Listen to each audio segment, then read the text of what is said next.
환지통, 송은상. 숲은 반쯤은 산 그림자에 갇히고 반쯤은 밝은 햇살 아래 놓여 있었다. 나는 숲 쪽으로 걸음을 옮겨 놓았다. 스산한 바람이 불었다. 바람은 나를 앞지르며 달려가 단풍나무 우둠지를 흔들며 거친 숨을 몰아쉬고는 숲속으로 사라졌다. 그때 바람 끝에 매달린 시간의 꼴이라도 본 것일까? 나는 서늘한 느낌에 사로잡혔다. 증세의 전조는 그렇게 찾아왔다. 서늘한 느낌이 등줄기를 스치다가 늑골 사이로 휑하니 바람이 불고 갈빗대 안쪽이 스멀거리기 시작한다. 한번 스멀거리기 시작하면 갈빗대가 아프도록 긁어대도 그 깊숙한 곳에는 도달할 수 없다. 가려움은 급기야 이성을 마비시키고 무슨 일이라도 저지르고 말 것 같은 충동에 빠뜨린다. 그 충동과 싸우는 동안 갈빗대 안쪽이 그 보이지는 않지만 존재하지 않는 것도 아닌 그곳이 사정없이 가려워지곤 했다. 모든 신경가닥이 올올이 일어서서 눈앞이 안 보이고 미칠 지경이 되어버린다. 그렇게 인내의 한계를 시험한 후에야 서서히 그 가려움증이 사라지면서 허공 속으로 사막의 지평선이 끝없이 펼쳐진다. 그리고는 타오르는 갈증과 함께 기묘한 열망이 차오른다. 지금 내가 두려워하고 있는 것은 바로 그 증세였다.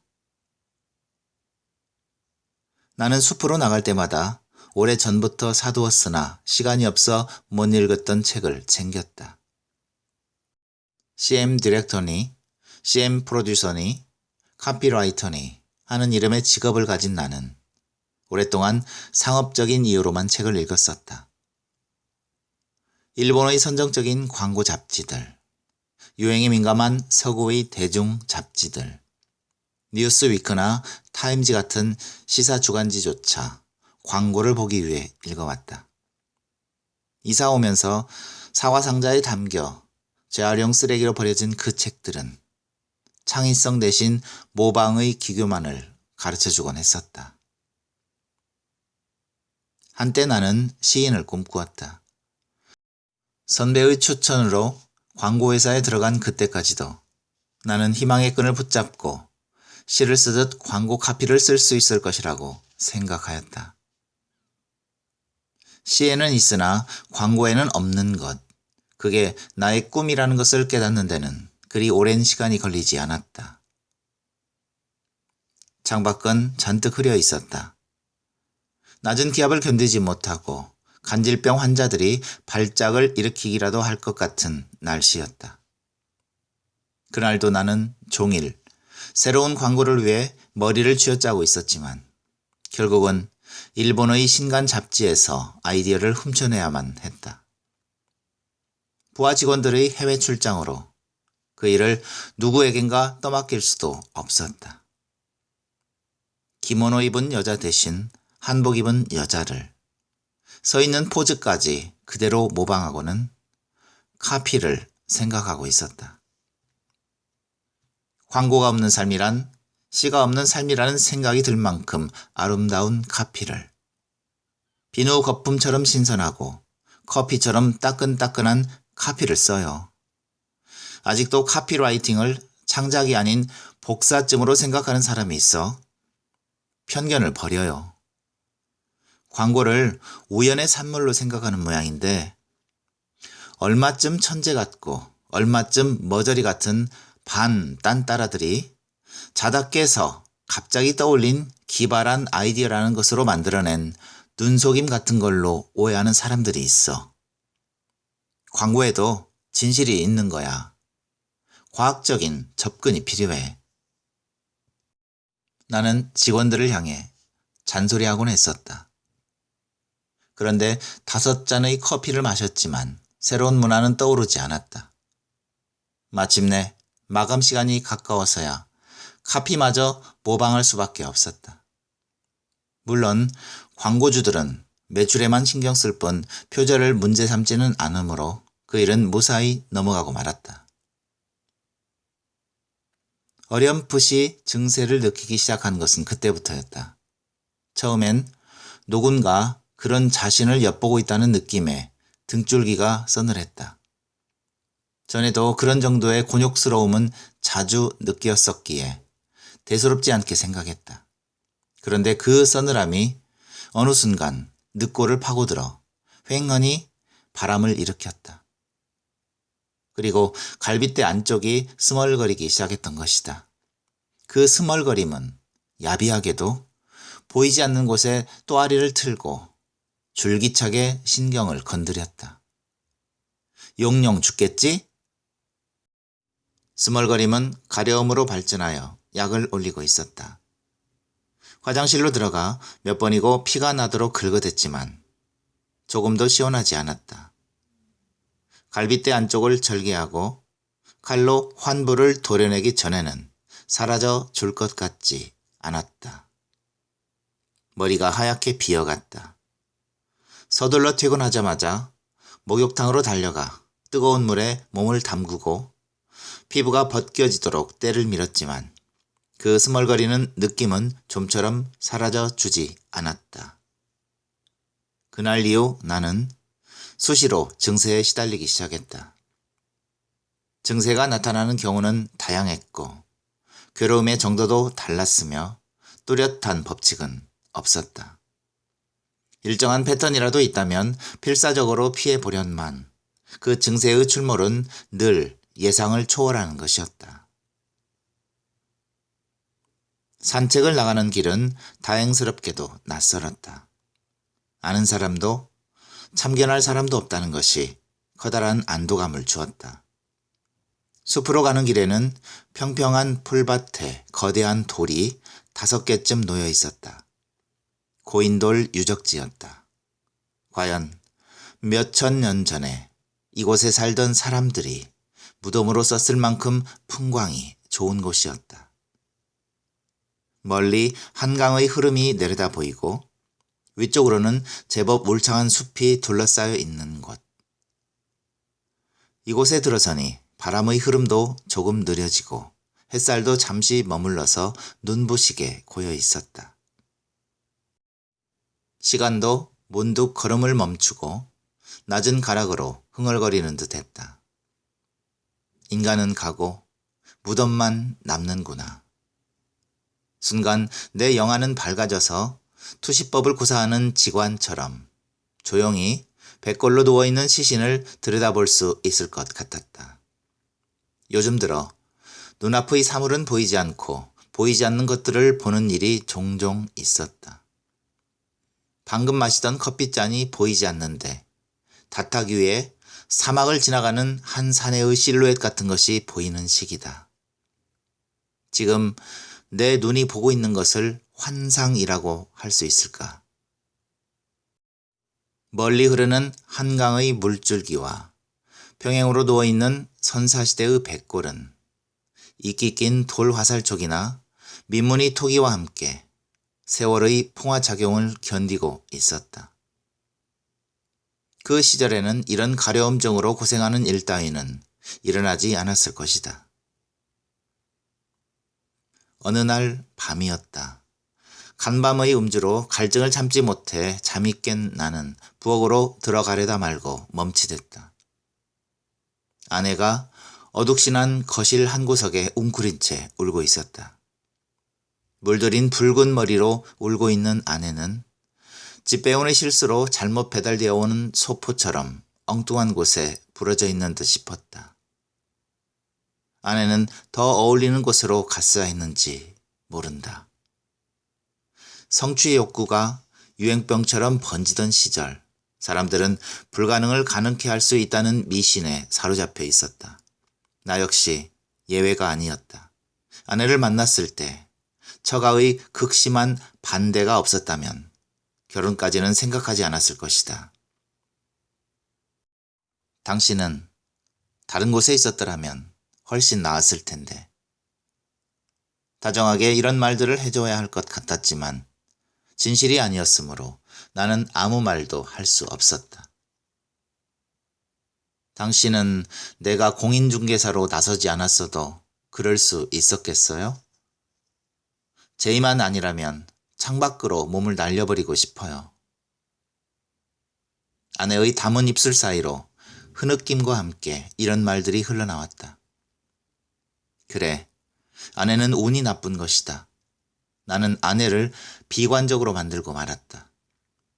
열심히 살아왔을 뿐인데 결과는 그렇게 되고 말았다. 이제와 돌이켜보니 10여 년 결혼 생활이 매일 똑같은 레코드를 반복해서 듣고 있는 느낌이었다. 아주 좋아하는 곡도 아닌데 그 정도 리플레이해서 들었으면 짜증날 때도 되었다. 섹스조차 타성에 젖어버린다는 것은 실증나는 일이다. 나는 단순하게 생각하기로 했다. 내가 잠든 사이 아내가 늘 울고 있었던 것은 아니었다. 짧은 탄식과 함께 조근조근 속삭이면서 전화통화에 취해 있는 적이 많았다. 깊은 밤 살그머니 빠져나가는 아내의 뒷모습은 오랜 시간 쌓아놓았다고 생각한 믿음을 한꺼번에 무화시키는 힘이 있었다. 심부름센터의 의뢰에서 아내의 통화 내역을 조사할 수는 없는 일이었다. 아내는 매일 밤 무슨 이야기를 나누고 있는 것일까? 이것은 명백한 불륜보다도 견딜 수 없는 일이었다. 그날 이후 나는 아내에게서 이물감을 느끼기 시작했던 것 같다. 친구예요. 그럴 때면 아내는 묻지도 않은 대답을 하며 황급히 휴대폰을 껐다. 이상적인 부부는 친구처럼 사는 것이 아닐까요? 아내가 늘상 하던 말이 떠올랐다. 어느 땐가부터 아내의 통화는 늘 길었다. 누구에겐가 끊임없이 이야기를 늘어놓지 않으면 못 견디는 외로움이 있었던 걸까? 폰팅 중독이라도 걸리지 않으면 견딜 수 없게 만든 것은 나였는지도 모른다. 나는 전화를 받는 순간 끊을 때를 줄곧 생각하는 타입이다. 어떤 말 다음에 혹은 어떤 순간에 상대방의 감정을 거스르지 않고 수화기를 내려놓아야 하는지 그것 때문에 한시도 편안하지 않은 것이다. 그런데 아내는 그날도 기나긴 통화에 매달려 있었다. 어찌되었든 끝까지 버티지 못하고 회사를 그만둔 게 잘못이었는지 모른다. 카피라이터는 마흔이 정년이야. 나는 아내를 설득하려 애썼다. 경영혁신한답시고 우리 그룹 전자 쪽에서 상무가 새로 왔어. 그 작자는 눈에 보이는 실적만을 요구하는데 이건 야만인보다 더하다고. 광고판의 생리를 조금도 모르면서 다그치는데 벗겨 화끈하게 못해? 하며 조져대는 거야. 그저 성감대만 건드리면 되는 줄 알고 벗기는 것도 지겨워. 재능 있고 감각이 있었잖아. 아내는 말했다. 샘이란 샘은 죄다 말라버렸어. 두레박을 던져봐야 퍼올리는 건 흙탕물일 뿐이야. 누구나 하고 싶은 일만 하는 건 아니잖아. 아니야, 난 황폐해져 버렸어. 어느 날부터인가 적절한 카피가 떠오르지 않았어. 쥐어짜도 기발한 착상이 나와주지 않았다고. 언젠가 그러지 않았어? 서로 베껴먹고 사는 거라고. 내가 그랬던가? 언제? 광고란 반쯤 진실인 것을 가지고 몽땅 거짓말을 만들어내는 기술이라고 말한 사람도 있긴 하지만 내가 언제? 20세기 최고의 예술 형식이라고 한 마샬 맥루안의 말을 믿고 있었는데 시인의 꿈을 버리고 택한 직업이었는데 나는 모욕감을 느꼈다. 나는 아내를 향해 마구 속사포처럼 쏘아대고 말았다. 이 잡지, 저 잡지 뒤져내어 혹은 위성 텔레비전을 보면서 아이디어를 표절해야 하는 곤욕스러움을 아느냐고. 누군가 실컷 조소하며 엿본다고 느끼는 순간 견뎌야 하는 모멸감을 아느냐고. 머리가 하얗게 발해 껍데기만 남은 느낌을 아느냐고. 손 닿을 수 없는 곳이 스멀거려 충동적으로 누군가를 실컷 패주거나 맞고 싶다고. 이젠 정말 미쳐버릴 것만 같다고. 그러나 좀 더 솔직하게 털어놓았어야 하지 않았을까. 구조조정의 열쇠를 쥐고 있는 상무는 반으로 줄이라는 주문이었다. 나는 부하직원 하나하나의 얼굴을 떠올리며 매일 밤 술에 빠져들었다. 그러는 동안에 내 머릿속엔 구체적인 대상이 떠오르고 있었다. 젊은 애들의 가능성이나 감각 또는 재능보다는 내가 가진 인맥이나 경험, 오랜 세월 일하며 터득한 노하우가 훨씬 중요하다고 속으로 자위하게 되면서부터였다. 눈을 질끈 감고 겨우 어려운 일을 다 끝냈다고 생각했을 때까지. 다음 순서가 나 자신이라는 사실은 나도 몰랐었다. 그룹 차원의 일이라 어찌 손 써볼 수가 없었네. 미안하네. 상무의 말을 듣는 순간 등줄기를 흐르는 서늘한 느낌은 갈빗대 속으로 바람을 일으키고 있었다. 이어 스멀거리기 시작한 예의, 증세는 걷잡을 수 없이 가려움증으로 번져가고 있었다. 여느 때라면 기껏해야 30분 정도면 가라앉던 증세가 1시간이 지나도 사라질 기미를 보이지 않았다. 나는 당장 눈앞의 호구도 해결되지 않은 가장들을 거리로 내몰았다. 이미 각본에 있었던 일을 나만 모르고 꼭두각시처럼 드라마를 연출했던가. 수치심은 가려움증을 더욱 참을 수 없게 했다. 내가 할 수 있는 일이란 고작 병원을 찾아가는 일뿐이었다. 피부과와 내과를 거쳐 정신과까지 가야 했을 때 나는 어느덧 체념하고 있었다. 증세의 출몰이 빈도수를 높이기 시작한 건 그날 이후였다. 그러나 아내에게 전말을 이야기한다 해도 그 증세를 이해시킨다는 건 불가능해 보였다. 그래도 당신은 팀장이잖아. 아내는 고집스러웠다. 절반을 줄이라는 주문이었어. 그 절반 속에는 가능성과 재능으로 꽉 찬 젊은 애들 뿐이었다고. 나는 소리를 질렀다. 말하고 있는 사이에 예의 그 증세가 나타나기 시작했기 때문이었다. 가려움이 신경을 건드리기 시작했다. 대상이 불확실한 분노가 머리끝까지 뻗쳐왔다. 순간 주먹으로 아내를 내려쳤던가. 아내는 울음을 터뜨렸다. 물리적인 힘을 행사하는 것이야말로 가장 혐오하는 것이었는데. 울음소리에 퍼뜩 놀란 나는 간신히 정신을 차릴 수 있었지만 집안은 조금씩 균열이 가기 시작했다. 당신은 쉴 때가 되었어요. 나는 멍청하게도 아내가 그렇게 말해주기를 바랐던가. 하지만 아내의 옷차림은 나날이 세련되어 갔고 숨길 수 없는 생동감으로 살아났다. 밤늦은 시간 걸려오는 낯선 전화 목소리는 공기층 사이에 피어나는 미묘한 분위기를 고스란히 전해주었다. 나는 공연히 세계로부터 버림받았다고 느꼈다. 그날 이후 아내를 가까이 할 수 없었다. 잠자리는커녕 아내의 눈빛만 보아도 예의 증세가 도지는 것이었다. 갈빗대 근처는 긁어댄 흔적으로 피멍이 들게 되었다. 이러다 돌아버리겠어. 더 이상 견딜 수 없게 되었을 때 나는 아내와의 결별을 선언했다. 나는 고인돌 무덤을 떠나 숲의 초입에 들어섰다. 야산치곤 나무들이 제법 많았다. 대수롭지 않은 야산을 두고 숲이라고 부르는 건 나 혼자인지도 모른다.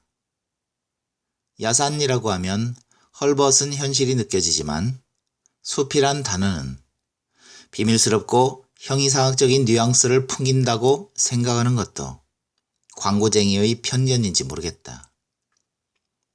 노약자들을 위해 만들어 놓은 듯한 통나무 계단이 구불구불 정겨웠다. 상수리나무와 오리나무, 소나무, 갈참나무, 아카시아 나무들이 가을빛으로 물들어가고 있었다. 훤칠한 키에 오랜 세월 지켜온 품이 있는 모습이었다. 키 큰 나무들이 바람에 흔들릴 때면 쏘아 하는 파도 소리가 들려왔다. 온몸을 던져 흔들리면서 먼 곳을 향해 서로를 부르는 손짓은 오랜 세월 동안 반복되고 있을 텐데도 전혀 지루해 보이지 않았다. 인생을 지루하게 느끼는 것은 인간밖에 없는지도 모른다. 통나무 계단은 제법 오랫동안 이어져 올라갈수록 가팔라지고 있다. 운동을 게을리해온 육체는 금방이라도 항복해버릴 것처럼 거친 춤을 토해낸다. 종아리의 근육은 형편없이 이완되어 있다가 벼랑간 요구되는 긴장감을 견뎌내기 힘들어한다. 나이 들면서 모든 근육은 풀어져 늘어지는데 발바닥만 굳은 살을 가지게 되었다. 발뒤꿈치의 굳은 살을 생각하면 삶이 불가사의하다는 느낌이 들었다. 마지막 계단을 오르자 부드러운 흙이 발바닥에 느껴진다. 한 줄기의 바람이 기다렸다는 듯이 땀을 씻어준다. 매일 산책할 수 있는 산이 가까이 있으니 오죽 좋습니까? 시세보다 조금은 비싸다 싶은 것도 까닭이 있는 겁니다. 부동산 중개인의 말이 아니더라도 새벽부터 많은 사람들이 산을 오르는 게 내다 보였다. 그런데도 숲은 아직도 많은 부분 훼손되지 않은 채 원시성을 간직하고 있었다. 아침마다 몰려든 산책객의 무리들이 밟고 지나간 자리를 놀라운 복원력으로 복구시키는 모양이었다. 그 원상으로 회복시키는 능력은 고스란히 인간의 마음마저도 치유할 수 있을 거라는 확신이 들었다. 이삿짐을 푼 첫날 나는 쉽게 잠들지 못했다. 어디선가 헐거운 수도꼭지에서 떨어지는 물방울의 단속적인 소리가 신경을 갉아대고 있었다. 헐거운 패킹을 타고 새어나오는 누수가 이상하게도 남의 일 같지 않았다. 어둠 속에서 떨어지는 물방울들이 끊임없이 미래를 암시하고 있는 것은 아닌가 생각하며 머리맡이 환해질 때까지 잠들지 못했다. 이제 꿈은 조금씩 새어나가는 물처럼 자취도 없이 사라지고 남은 인생은 내 몫보다는 타인의 몫이 클 것이다. 견디기 힘든 불면의 그림자가 서서히 어둠과 함께 걷힐 때 나는 다만 환경이 낯설었던 것뿐이라고 애써 생각하였다. 기실 광고쟁이의 이직률은 높은 편이다. 경기의 회복세를 보아 광고 대행사를 차리는 것은 그리 어려운 일이 아니다. 어쩌면 대기업에 고용되었을 때보다 자유로이 사업적 소환을 발휘할 수도 있을 것이다. 그러나 그것으로 나의 꿈을 찾을 수 있을까? 과연 내 몫의 꿈이 남아있기라도 한 건가? 나는 머리를 흔들었다. 당분간 아무것도 심각하게 생각하고 싶지 않았다. 나는 금연구역임을 알면서도 한개비의 담배를 피웠다. 언제나 그랬지만 담배를 피우고 나자 따뜻한 물을 마시고 싶다는 생각이 간절해졌다. 나는 갈증을 속으로 삭히며 정자 쪽으로 다가갔다. 갈산정이라는 현판이 걸려 있었다. 그러고 보니 칡넝쿨이 많은 숲이었다. 정자 가까이 다가가자 이미 그곳 귀퉁이에 한 내방객이 앉아 있었다. 40이 채 안 되었을까. 한 여자가 바삐 손을 돌리며 무엇인가를 짜고 있었다. 매일 새로운 정보들이 홍수처럼 밀려드는 정보화 시대에 농경사회적 정서를 느끼게 하는 수공업이라니. 여자의 손놀림은 무척이나 신기해 보였다. 내가 정자마루의 반대편 귀퉁이에 몸을 부려놓았을 때 여자가 잠시 얼굴을 들고 바라다 보았다. 새벽에 켜둔 가로등처럼 날이 밝으면 그냥 희미하게 사라져버릴 것만 같은 인상이었다. 나는 들고 온 책을 펼쳤다. 인간은 한계의 갈대에 지나지 않는다. 자연 중에서도 가장 약한 갈대이다. 그를 부수는 데는 온 우주가 무장하지 않아도 된다. 한 줄기의 증기, 한 방울의 물을 가지고도 그를 죽이기에 충분하다. 그러나 우주가 그를 부순다 해도 인간은 자기를 죽이는 자보다 존귀한 것이다. 인간은 자기가 반드시 죽어야 한다는 사실과 우주가 자기보다 힘이 세다는 것을 알고 있지만 우주는 그것을 전혀 모르고 있는 것이다. 그러므로 우리의 모든 존엄성은 사고 속에 있다. 그럴까? 인간의 존엄성이 우리의 사고 속에 있는 것일까? 사고 속에서조차 존엄성을 지키지 못했다는 생각이 자괴감을 불러일으켰다. 치사할 만큼 저속해지다가 막을 내렸구나. 나는 다시 담배를 피웠다. 몹시 목이 말랐다. 혹시 이곳에 약수터가 없나요? 여자가 나를 바라보았다. 어디론가 슬쩍 사라져버릴 것만 같은 눈빛 속에 푸른 섬광이 번뜩 지나갔다. 짧은 순간이었지만 숨기고 있는 젊음의 증거로 느껴졌다. 약수터는 저 반대편에. 여자의 손이 멈칫 뜨개질감을 내려놓으며 조그만 보온병을 들어 보였다. 커피 한 잔 드릴까요? 고맙습니다. 여자는 티슈를 한 장 꺼내어 보온병의 컵을 꼼꼼히 닦았다. 그리고 커피를 따라주었다. 매우 소심하며 타인을 의식하며 살아온 타입이라는 생각이 들었다. 커피는 헤이즐넛이었다.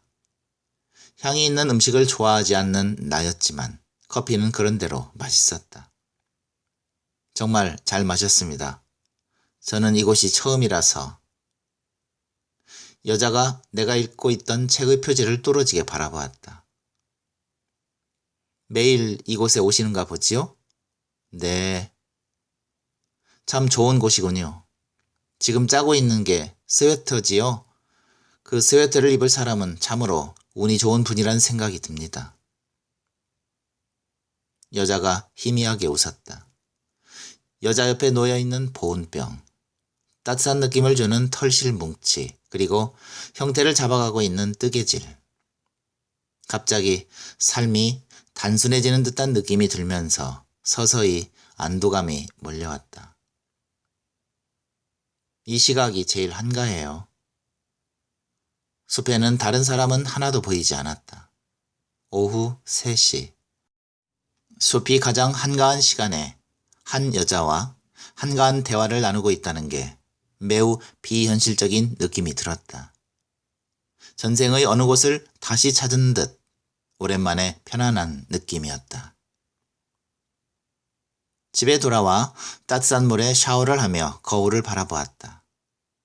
갈빗대 근처의 긁어댄 상처에 딱지가 앉아 있었다.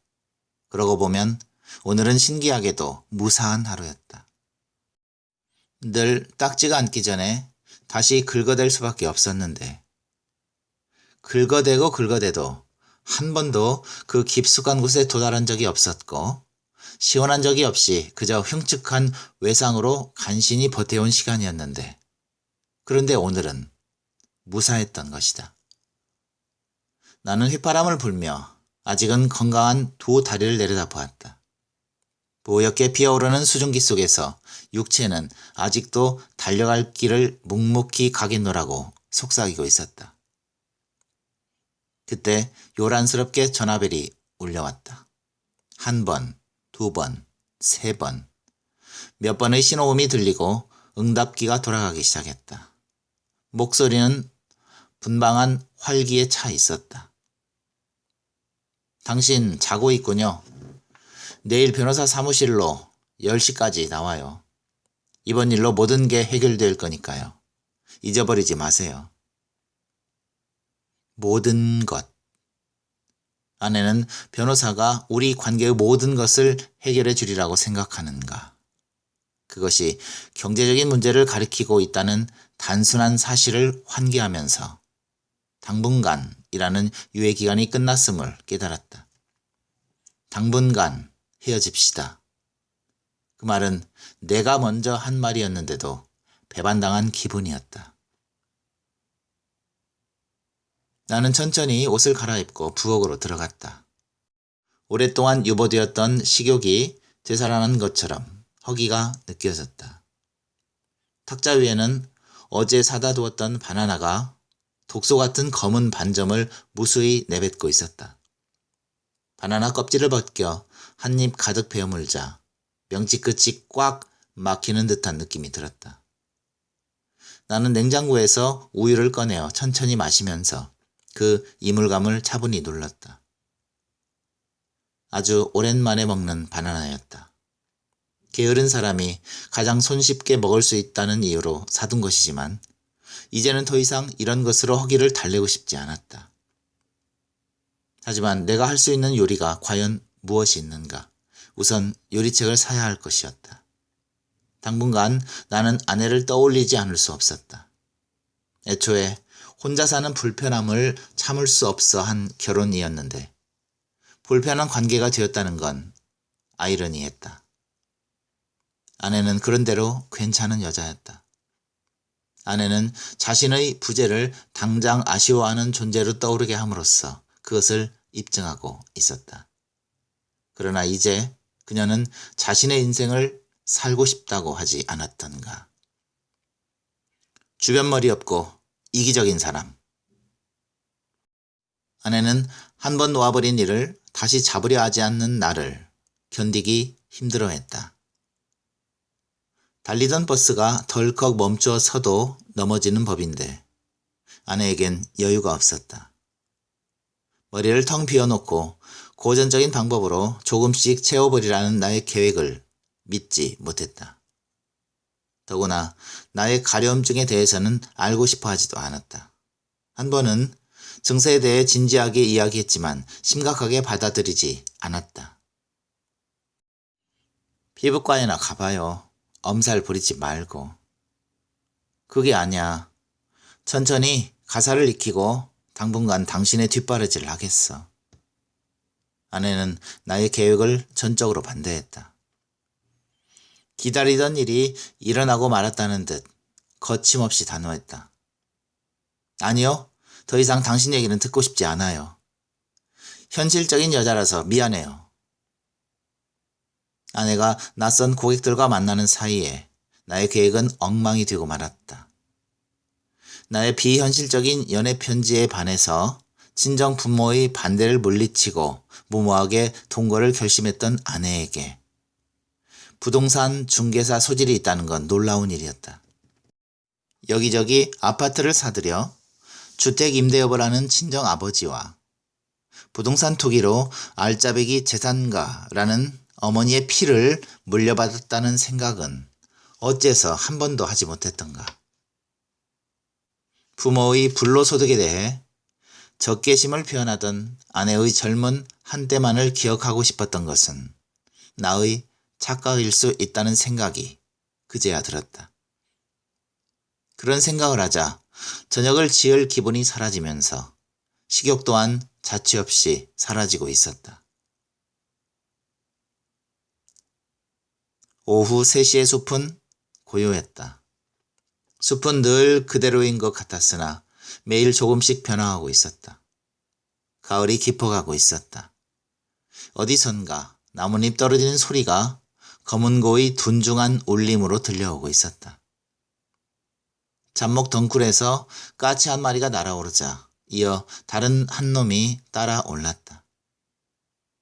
가을 숲에서 때늦은 사랑이라도 하는 걸까? 숲속은 고요했지만 무슨 일이든 일어나고 있었다. 습기 찬 나무 밑동은 물음표 같은 버섯을 피어 올리고 다람쥐들은 바삐 도토리를 물어들인다. 낙엽은 조금씩 쌓여 분해 작용을 거듭하여 기꺼이 걸음으로 화하고 있다. 무엇보다도 숲은 나의 증세를 잠재우고 있었다. 이제 상처는 아물어 두터운 딱지가 앉아버렸다. 그 딱지만 떨어지면 다시는 증세에 시달리지 않아도 될 것 같은 기분 좋은 예감이 자리 잡고 있었다. 숲이 고요한 것은 누군가를 치유하고 있는 것이며 숲이 바람에 술렁이는 것은 마음이 설레고 있는 탓인지 모른다. 여자는 매일 똑같은 점퍼를 입고 같은 운동화를 신고 있었다. 다만 목에 메고 있는 스카프만 매일 바뀌었다. 검소하면서도 어딘가 현실적이지 못한 일면을 감추고 있는 듯했다. 기계적인 손놀림과는 어긋난 눈빛이 몽상적인 성격의 소유자라는 짐작을 하게 했다. 일주일째 나는 여자를 만나온 셈이었다. 약속하지 않았으면서도 기다려지는 시간이었다. 그날은 여자의 눈빛이 유난히 어두워 보였다. 운명이란 걸 믿으세요? 글쎄요. 나는 한 번도 운명에 대해 지독하다더니 하는 저주를 한 적이 없고 불만스러워 한 적이 없었다. 한때는 운명을 개척한다는 식의 표현을 즐겼지만 이제는 그런 표현조차 거부감을 가지고 있었다. 운명에 희생당했다고 생각해 본 적이 없으세요? 여자의 그 말을 들으니 갑자기 어린 시절이 떠올라왔다.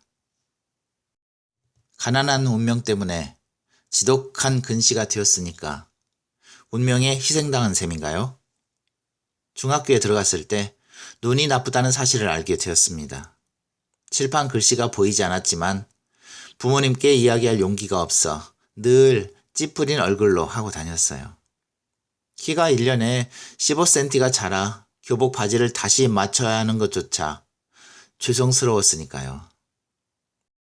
그러다 골목길에서 안경 낀 아이를 만났어요. 야, 너 안경 내놔. 그렇게 한마디 했을 뿐인데 그 애가 안경을 벗어주더군요.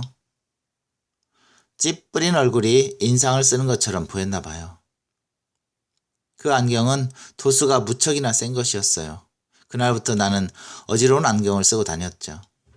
묘하게도 칠판 글씨는 선명했기 때문에 벗을 수는 없었어요. 세상이 이토록 어지러운가 생각할 때도 있었어요. 계단을 헛디딘다거나 넘어지는 일이 잦았죠. 눈이 급속도로 나빠지는 걸 느꼈어요. 안경에 적응하느라 눈알이 팽팽 도는 세월이었어요. 하지만 사는 게 굉장히 단순해지는 것 같았어요. 조금 인상을 쓰면서 골목길을 막아서면 뭐든지 빼앗을 수 있을 것 같았으니까요. 어떻게 그런 일이 작은 깡패였군요. 그런데도 표정이 너무 선량하세요. 여자는 무기력하다는 표현 대신 선량하다고 말하고 있었다. 사실 안경 이외에 더 이상 빼앗은 것은 없었어요. 그날 밤 뛰기 시작한 가슴이 아직도 뛰고 있는걸요. 여자가 하하 웃었다. 촛불이 바람에 흔들리는 듯한 웃음이었다. 나이 40을 넘으면 자기 얼굴에 책임을 져야 한다는데 나는 눈을 들어 여자의 손놀림을 바라보았다. 기계적인 움직임은 질서정연하게 계속되다가 어느 순간 탄식하는 듯이 정지하였다. 그 순간의 휴지부는 숨길 수 없는 쓸쓸함을 자아내었다. 움직이는 순간이 거짓이고 쉬고 있는 순간이 여자의 진실처럼 여겨졌다. 책을 읽다가 잠시 쉬기 위해 눈을 들면 여자도 뜨개질을 멈추고 잠시 눈을 뜨는 것이었다. 그 사소한 일치에 나의 가슴은 기쁨으로 가득 찼다. 여자는 얼굴보다 훨씬 나이 든 손을 가지고 있었다. 저 정도의 연륜을 가지기 위해서 얼마나 분주하게 손을 돌리고 살아온 걸까. 여자는 매일 그곳에 앉아 뜨개질을 하고 나는 책을 읽었다. 이상하게도 그 분위기에 젖어 있으면 불안감이 사라지고 안도감이 느껴졌다. 아내의 위자료와 아이의 양육비가 나의 계좌에서 솔솔 빠져나가고 머지않아 비어버리라는 사실도 불안하게 느껴지지 않았다. 무엇보다도 수시로 나를 괴롭히던 가려움증을 잊을 수 있었다. 여자의 단순한 손놀림이 그런 불안을 잠재우는 듯 싶었다. 오후 3시가 되면 나는 자신도 모르는 사이에 정자에 앉아 있었다. 여자와 커피를 마시는 동안 이상하게도 낯설게 느껴지지 않았으며 여자 또한 그렇게 생각하고 있다는 느낌이 들었다. 햇살이 나뭇가지 사이로 어룽대고 맵싸하고 카랑카랑한 바람이 불어와 둘 사이의 공간을 은밀하고도 친밀하게 어루만져주고 있었다. 자연은 사람을 지극히 인간적으로 만든다는 생각이 들게 하는 분위기였고 뚜렷이 서로를 신뢰하고 있다는 느낌이 들었다. 나는 조금씩 설레고 있었다. 누군가의 본질에 닿고 싶다는 열망 같은 것이었다. 스웨터의 몸통은 어느새 완성되었다. 아이보리색과 갈색의 체크무늬는 그녀의 사랑과 정성이 교직되어 있는 것 같이 푸근해 보였다. 이제는 팔을 짜는 모양이다. 솜씨가 굉장한데요. 벌써 스웨터가 완성되어 가는군요. 부군께서 정말 좋아하시겠습니다. 여자의 눈빛이 순간 흔들렸다. 여자의 입은 무슨 이야기를 하기 위해 벌려질 듯 하다가 도로 다무러졌다. 부자연스러운 침묵이 가로놓였다. 그는 누워있어요. 뺑소니 사고였죠. 일찍 병원에 갔으면 척추를 못 쓰게 되지도 다리를 절단하지 않을 수도 있었다고 하더군요. 그 이후 외출하기를 무척 꺼려요. 휠체어를 타야 한다는 걸 받아들일 수 없는 거예요. 그는 누에고치처럼 내면으로 침잠되어 있어요. 다리를 잃어버렸다는 것을 안 순간 자신을 가두어 버린 거예요. 본래 굉장히 사교적인 성격이었기 때문에 더욱 가슴이 아파요. 그러시군요. 무슨 말로 위로해 드릴지. 아닙니다. 산다는 건 주어지는 것이라고 생각하기로 했어요. 제 몫의 고통을 묵묵히 지고 가는 일. 그게 삶이라고요. 하지만 힘들군요. 제가 이렇게 산책을 나오는 것도 남편의 고통을 함께 견디기 힘들기 때문인지도 몰라요. 살아갈수록 어려워지는 것. 그게 인생이라는 생각이 드는군요. 제 삶도 그리 수월해 보이진 않죠. 한땐 이 세상을 변혁시키는데 일조를 할 수 있을 거라고 생각했는데 이제 제 몸뚱이 하나도 건사하기 힘겨우니 말이에요. 제 아이가 말하더군요. 아빠를 믿을 수 없어 엄마를 택한다고요. 정말 쇠뭉치로 머리를 얻어맞은 것 같더군요. 정말 인생은 계획할 수 없는가 봐요. 아이라도 있었다면 훨씬 견디기 쉬웠을지도 모른다는 생각이 들어요. 아이는 미래이고 희망일 테니까요. 남편은 결혼하자마자 아이를 원했어요. 하지만 제 계획은 좀 더 경제적 기반을 잡은 후에 갖는 것이었지요. 그땐 정말 삶이 계획한 대로 이루어진다고 믿었거든요. 여자가 낮게 한숨을 쉬었다. 순간 등허리가 서늘해지면서 갈빗대 안쪽이 조금씩 스멀거리기 시작했다. 느닷없이 도진 증세로 나는 당황하고 있었다. 이젠 다 나았다고 믿었는데 착각이었나. 그 스멀거림이 다음 단계로 발전하기 전에 나는 무슨 일이든 해야만 했다. 머리가 하얗게 발해갔다. 힘을 주어 여자를 꽉 안아주고 싶다는 충동이 일어났다. 훅! 여자의 머리카락 냄새가 맡아졌다. 강렬한 여자의 채취가 느껴졌다. 여자가 온몸으로 나에게 쓰러졌다. 격렬한 파도가 둑을 허물면서 둘을 쓰러뜨렸다. 아찔해지면서 눈앞이 캄캄해졌다. 순간의 착각이었던가. 여자는 조용히 자신의 운동화만을 바라보고 있었다. 흰 운동화 코에 눈물방울이 뚝 떨어졌다. 소나기가 시작될 때 암시처럼 떨어지는 빗방울이었다.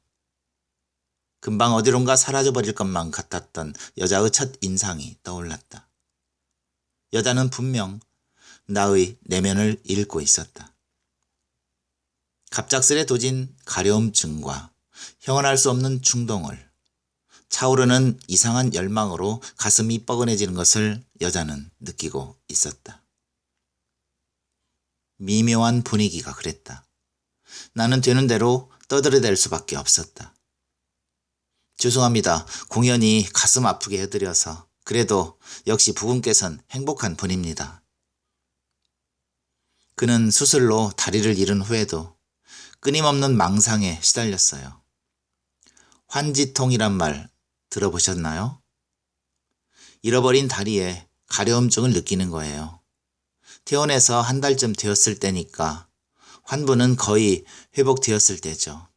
한 번은 엄지 발가락과 두 번째 발가락 사이가 가려우니 긁어달라는 거예요. 저는 당연히 절단하지 않은 왼쪽 발가락인 줄 알았죠. 그런데 오른쪽을 긁어달라는 거예요. 제발 긁어줘, 내 오른쪽 다리.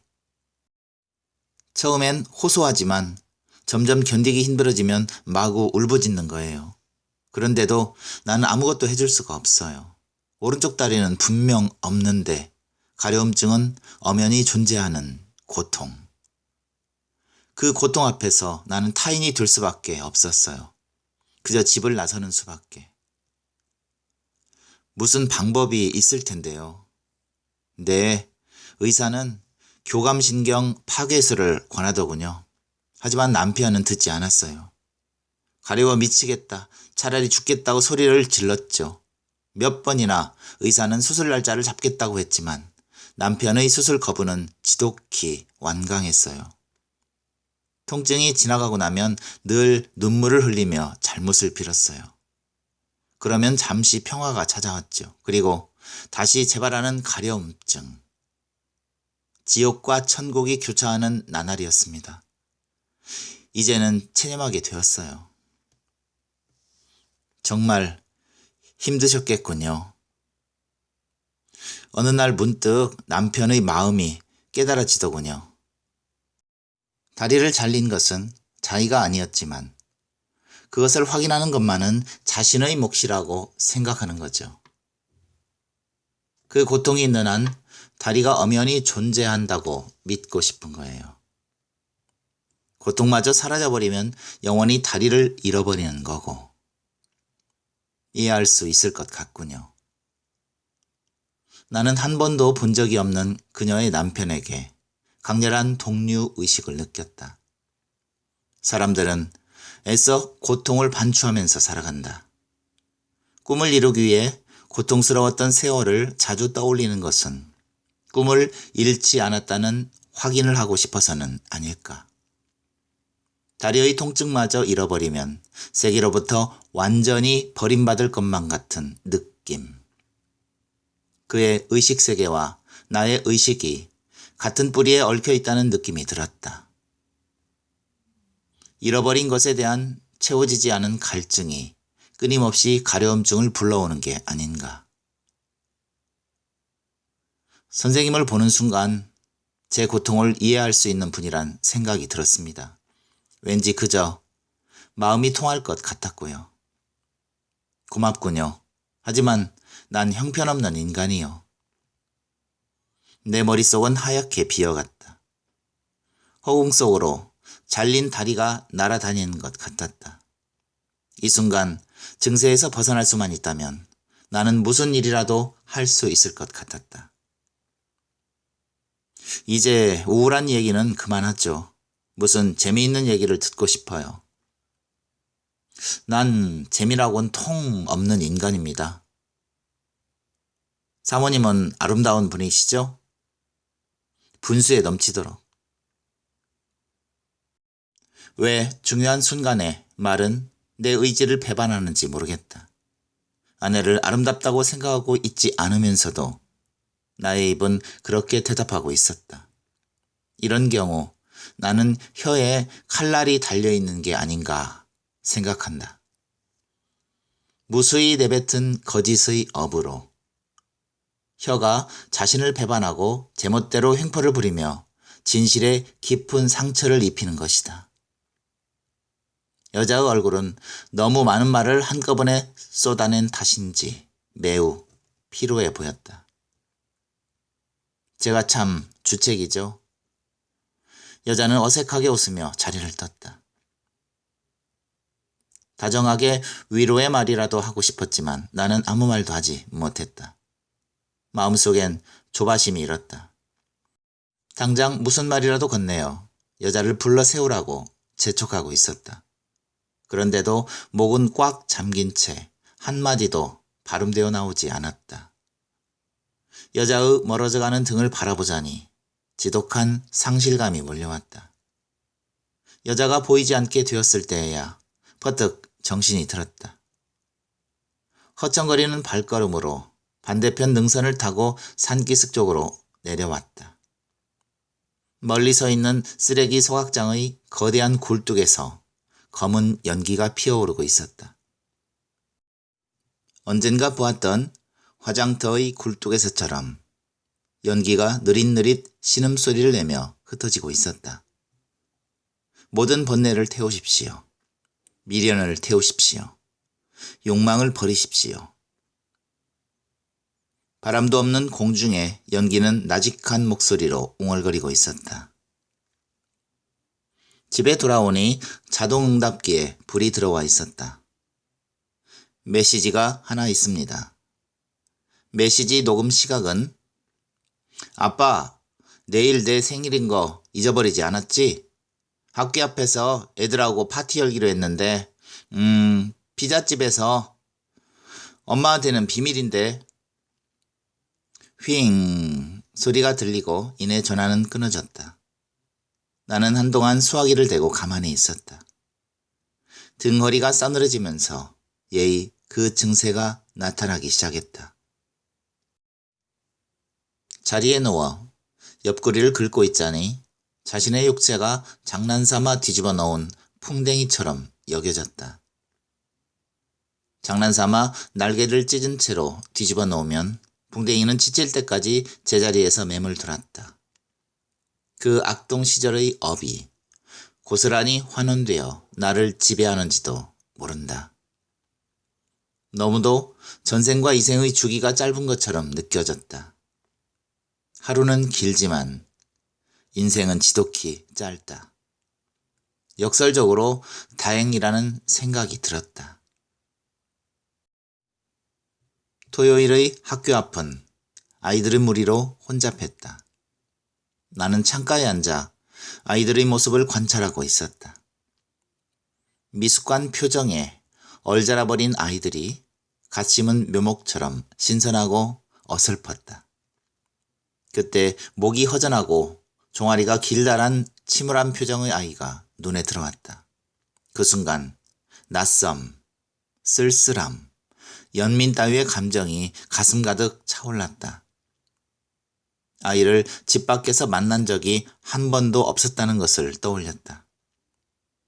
무엇인가 쫓기듯이 살아온 세월이었다. 외면하고 싶은 감정을 누르며 나는 환한 얼굴로 손을 흔들었다. 배고프지? 피자를 시킬까? 아니요. 애들이 곧 오기로 했어요. 애들하고. 아이는 탁자 위에 시선을 고정하고 나를 바라보지 않았다.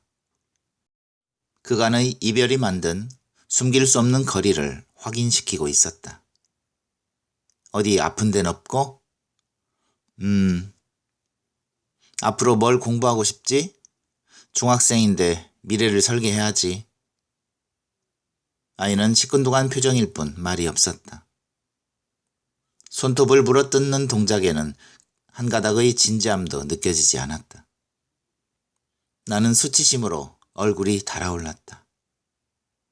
딸에게 아무런 꿈도 심어주지 못했고 그 애의 속내를 조금도 들여다볼 수 없다는 데 대한 부끄러움이었다.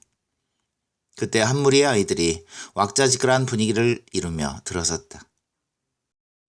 무릎이 드러나게 짧게 올려 입은 스커트와 포도주빛으로 염색한 머리가 시선을 잡아챘다. 아이가 손을 들어 팔랑개비처럼 흔들었다. 아이의 침울한 표정이 금방 환해졌다. 아빠, 나 가야 돼요. 나는 지갑을 꺼냈다. 용돈을 건네자 모든 용무가 끝났다는 듯 미련 없이 아이가 일어섰다. 사춘기의 불안한 정서가 고스란히 전염될 듯한 아이들 무리 속으로 나의 아이는 사라졌다. 그때 갑작스럽게 예의 그 가려움증이 시작되고 있었다. 나는 황급히 화장실로 뛰어들어갔다. 여자의 집은 외진 곳이었다. 숲으로 가는 길이 무척이나 낯설었다. 숲이 무너지고 있대요. 여자가 말했다. 어쩐 일인지 주택가가 끝나는 곳에서부터 쓰레기가 야적되어 있었다. 낡아가는 폐타이어와 녹슨 깡통들, 반쯤은 흙에 묻힌 채 희미하게 흔들리는 비닐봉지, 말라가고 있는 나무 뿌리들. 무심코 눈을 들면 생살이 찢긴 듯 뻘겋게 드러난 산자락이 아프게 눈을 찔렀다. 잠시 쉬다가요. 여자는 잠시 나무 뿌리에 걸터 앉았다. 저 폐타이어 좀 봐요. 질주하던 기억을 추억으로 간직하며 조용히 낡아가고 있네요. 정말 연민이 느껴지네요. 여자는 말했다. 내가 바로 그런 폐품이요. 나는 말했다. 여자의 얼굴에 이심전심의 미소가 번졌다. 점점 사유어가는 햇살 사이로 아파트들이 거대한 맘모스처럼 그로데스크하게 바라다 보였다. 그런데 숲이 깎여나가고 있었다. 상수리 나무와 아카시아 나무들이 거꾸러져 있고 잡목숲은 온통 생선 내장처럼 파헤쳐져 있었다. 그린벨트가 해제되고 개발지역으로 곧이 되었다는군요. 여자는 쓸쓸하게 웃었다. 여자와의 추억이 허물어져 나가는 것 같았다. 여자가 일어섰다. 황토길이었다. 트럭들이 쉴 새 없이 먼지를 피우며 드나들고 있는 황토길을 여자는 말없이 가고 있었다. 따라오지 말아요. 풀썩거리는 먼지에 뽀해진 슬리퍼를 끌며 여자는 걸음을 빨리 했다. 그때 한 대의 트럭이 맹렬한 속도로 다가왔다. 여자를 지나치는 짧은 순간 높은 운전석에 앉은 얼굴 붉은 사내가 감자를 먹이는 외설적인 손짓으로 여자를 야유했다. 동시에 조수석의 앳된 젊은이의 원색적이고 상술한 욕설이 터져나왔다. 해소되지 않은 욕망과 음험한 열정이 비틀린 채 표현되는 것을 나는 쓸쓸히 바라보았다. 그 순간 아랫도리가 맹렬하게 팽창하는 느낌이었다. 갑자기 여자가 도망가기 시작했다. 어느새 내 머리엔 뿔이 솟아나고 있었다. 강을 건너기 전에 여자를 잡아야 해. 나는 조급했지만 여자는 맨발로 강을 건너 조둥이 걸린 천막 속으로 사라졌다. 가설 무대처럼 어설프게 차려진 포장마차였다. 아니, 하얀 옥양목이 휘날리는 상청이었다. 나는 들어갈 수 없는 그곳에서 애타게 여자를 기다리고 있었다. 천막 틈으로 바라다 본 그 안의 풍경은 은밀하고 따스했다. 그곳에서 두텁고 뭉툭한 손으로 안주거리를 준비하고 있던 사내는 절름발이었다. 소주 반 병만 줘요. 사내는 파 썰던 동작을 멈추고 여자를 바라보았다. 모든 게 이렇게 반복되고 마는구나.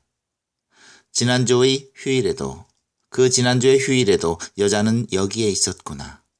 혹시 전생에도 이런 포장마차의 간이 의자에 앉아 소주를 마시며 손가락이 뭉툭한 절름발이 사내가 집어주는 술안주를 먹고 있었던 건 아닌가. 여자의 얼굴은 점점 홍조를 띠기 시작했다. 여자와 사내 사이에는 점점 은밀한 공기로 가득 차고 있었다. 내가 틈입할 공간은 아무데도 없었다. 나는 목이 메어 그곳을 떠났다. 돌아오는 길엔 숲이 사라지고 그 천막도 사라지고 없었다. 이상한 열망만이 가득 차올랐다. 꿈을 깼을 때 나는 얼른 창문을 열고 숲 쪽을 바라보았다. 새벽 안개에 쌓인 숲은 그대로였다. 느닷없이 안도감이 몰려왔다. 나는 일어나자마자 거울을 보았다. 러닝레이에 피가 묻어 있었다. 갈빗대 근처의 피부는 핏자국으로 말라붙은 채 벌겋게 부어 있었다. 이상한 꿈을 꾸면서 밤새도록 긁어댄 모양이었다. 연고를 바르는 동안 비참하다는 생각이 들었다. 거울 속의 사내는 이전의 내가 아니었다. 더 이상 방치해서는 곤란할 정도로 머리가 자라 있었고 숙취로 얼굴은 푸석푸석했다. 전형적인 실직자의 모습이었다. 이렇게 되고 싶진 않았어. 거울 속의 사내가 말했다. 그래, 정말 그래. 나는 대답했다.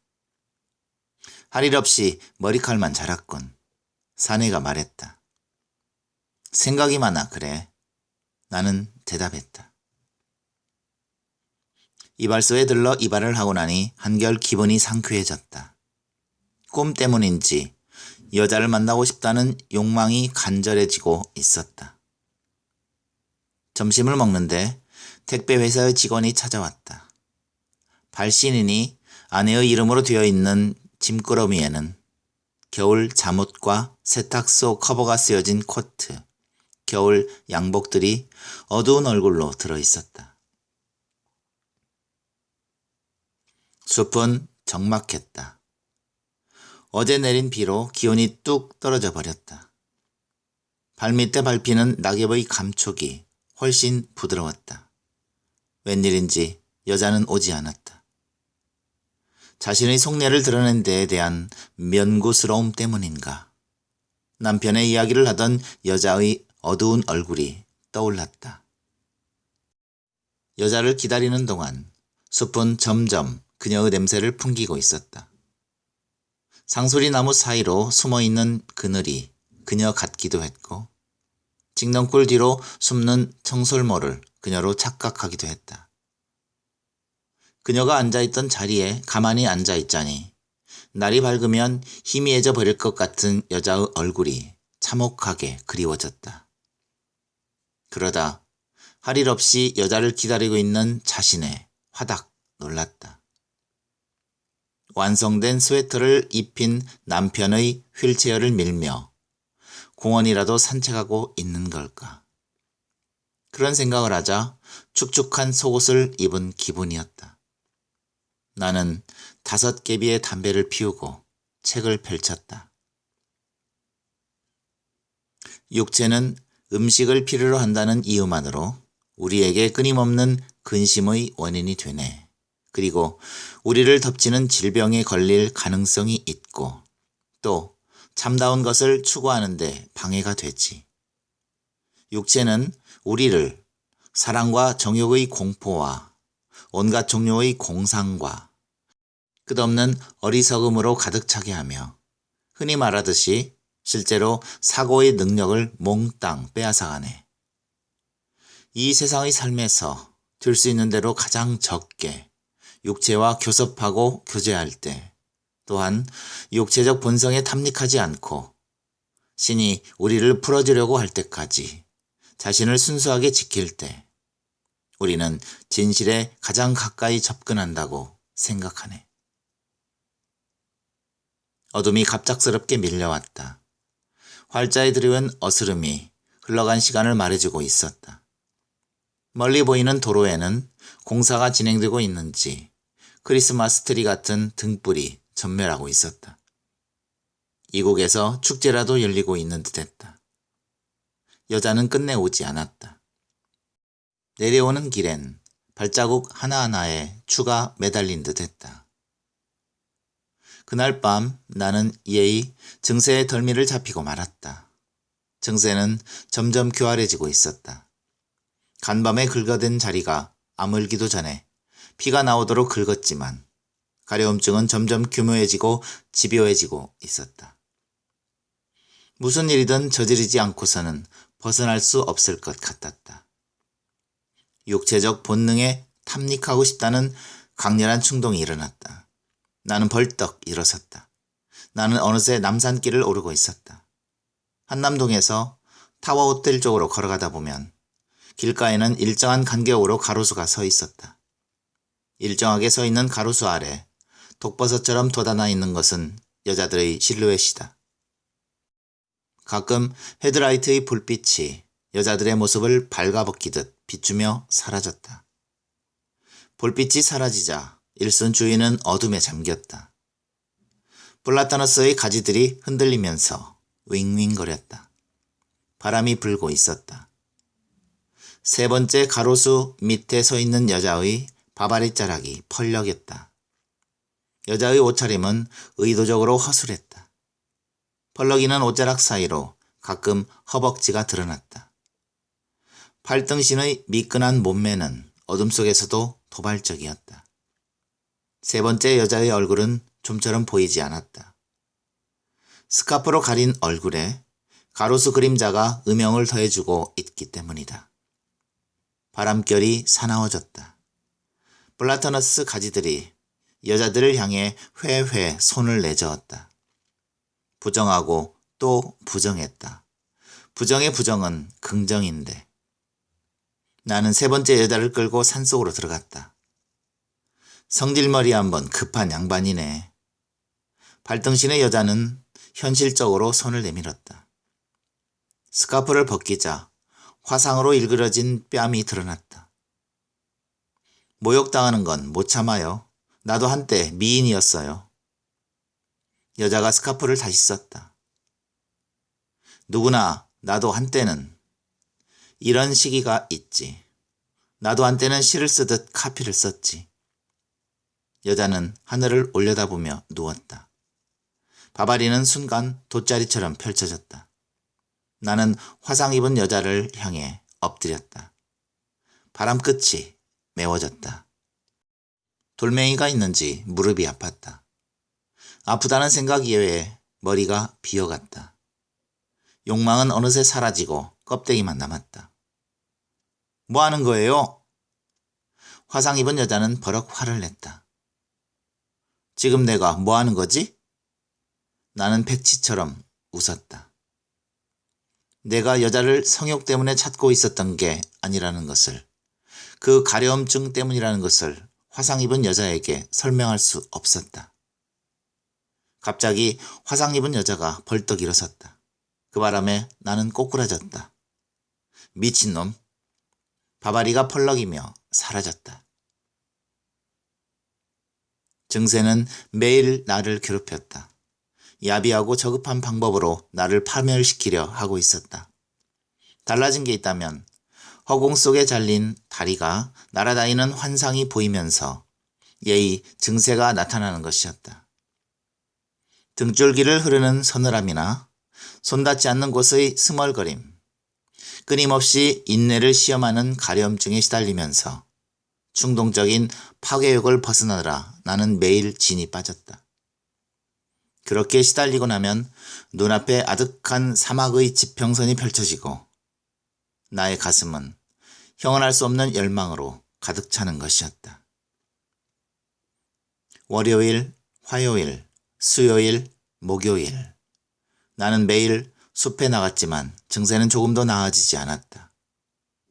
여자를 만나볼 수 없었기 때문이었을까. 그렇게 시간이 지나가는 사이에 나는 기묘한 상태에 빠지고 말았다. 하나의 예감에 강렬하게 지배당하고 있었던 것이다. 초조감과 설렘이 뒤섞인 그것은 여자를 다시 만나지 않고서는 절대로 그 증세에서 벗어날 수 없으리라는 예감이었다. 이는 여자를 만나보기만 하면 가려움에서 벗어나 무언가 다시 시작할 수 있으리라는 예감이기도 했다. 그러나 여자의 신원을 알아낼 아무런 단서를 가지고 있지 않다는 것이 황망했다. 나는 근처의 아파트를 수소문하기 시작했다. 반경 2km 이내의 아파트를 원경에서부터 추적하는 일은 쉽지 않았다. 자주색 점퍼에 청바지를 입고 매일 오후에 산책 나가는 여자를 아세요? 한 38쯤 되었을 겁니다. 흰 운동화를 신고 얼굴은 금방이라도 사라질 것만 같이 희미하고, 아니, 창백하다고 할까요? 아파트 경비들의 반응은 가지각색이었다. 남산골에서 이서방 찾기요? 등산복은 대개 붉은색 계통인데 그 흔하디 흔한 걸 어떻게 찾아요? 청바지 입은 아줌마가 어디 한둘이요? 이 동네 아줌마들은 거의 얼굴이 하얗다 아닙니까? 멀쩡한 젊은 사람이 하는 목소리가 뒷꼭지에 박히기도 했다. 하지만 나는 이상한 예감의 포로가 되어 그 술래잡기를 포기할 수 없었다. 여자를 만나보는 일이 아니고서는 무엇도 불가능하니라는 예감은 이제 신념이 되어가고 있었다. 나 스스로도 자신의 집요함에 놀랄 지경이었다.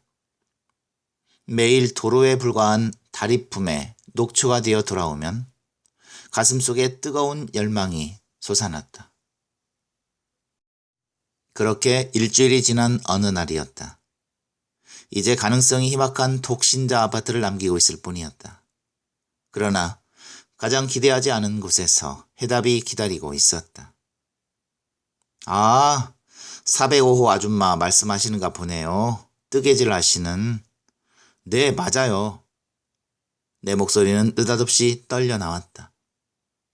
그분 요즘 통 밖에 안 나오시던데 어디 아프신지 모르겠어요.